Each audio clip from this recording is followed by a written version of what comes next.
Why won't Democrats let go of the collusion delusion?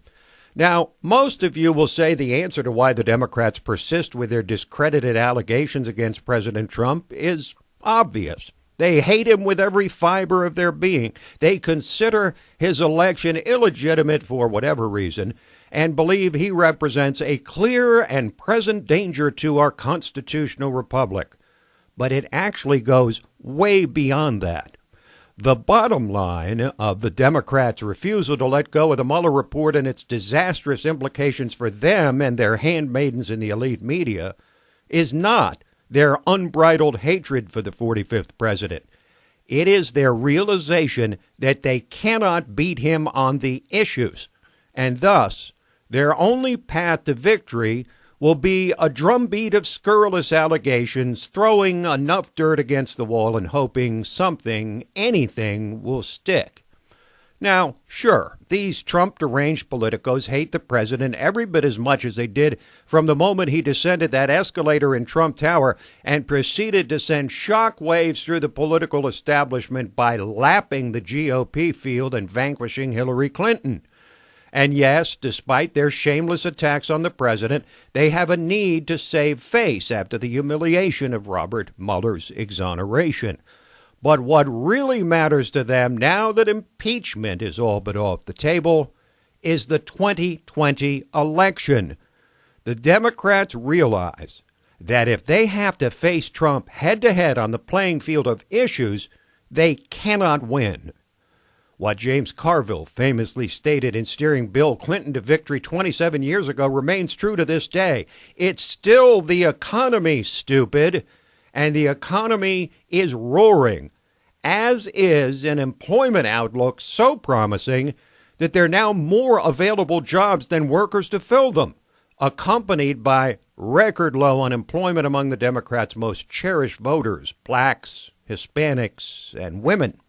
Consumer and business confidence has soared since Trump's election. These are the fundamentals of most every presidential election.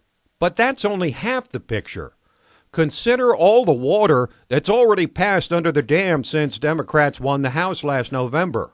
In dramatically misinterpreting their mandate, Democrats were self-emboldened not just to ramp up their microscopic examination of every phase of Trump's life, but also to advance radical proposals that draw as sharp a contrast as possible to the supposed right-wing policies of Trump.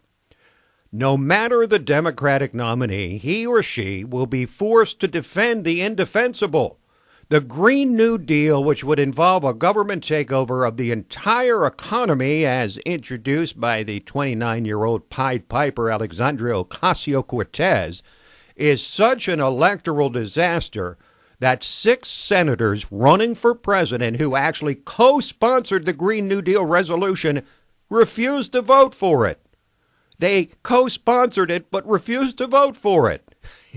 It went down to defeat 57-0, with 43 Democrats abstaining, an unambiguous admission that this near-communist manifesto is a poison pill for their chances in 2020.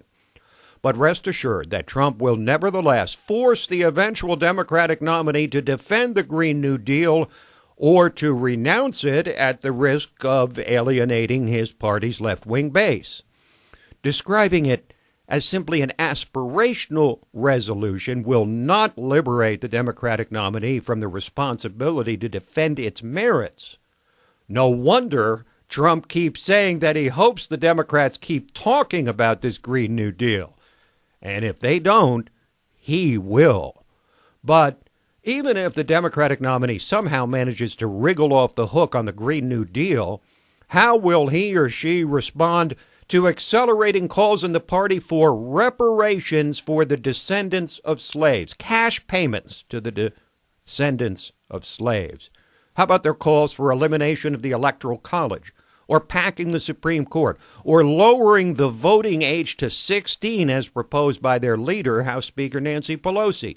How will he or she defend confiscatory tax rates for billionaires when it's clear that such a craven policy would hardly make a dent in the spiraling national debt?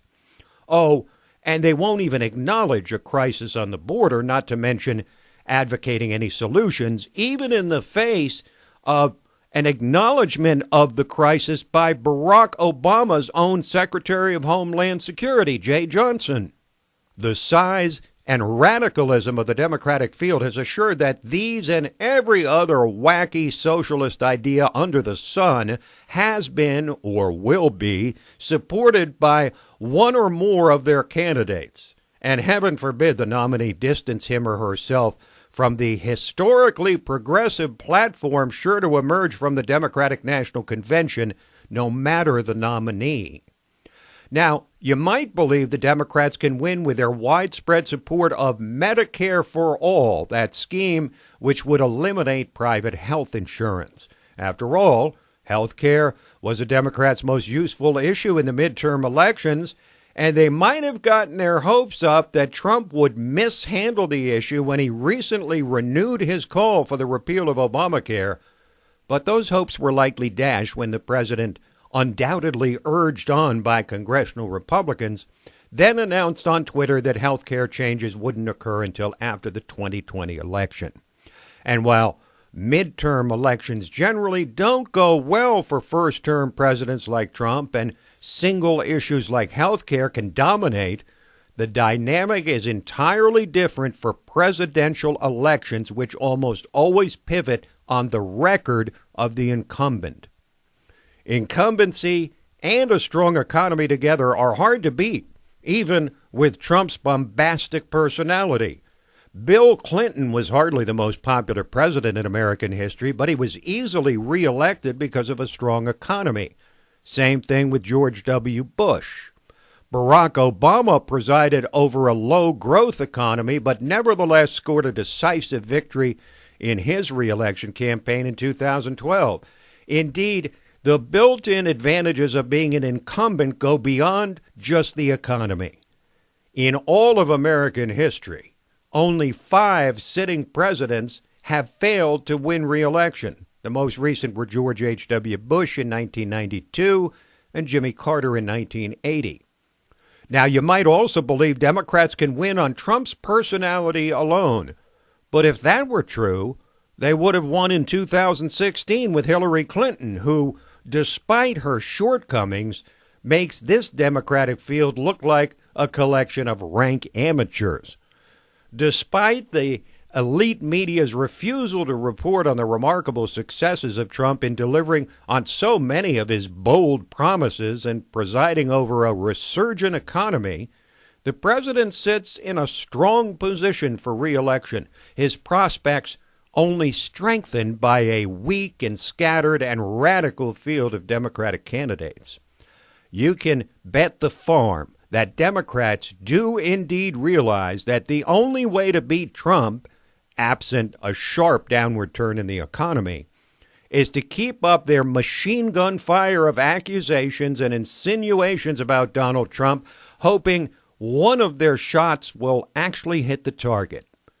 If not, they are likely to make Trump's comfortable 14% margin over Hillary Clinton in the Electoral College in 2016 look like a squeaker. Quick break, and then we're back to discuss victories for liberty in California and New York and the question of what would happen if President Trump eventually closes the border.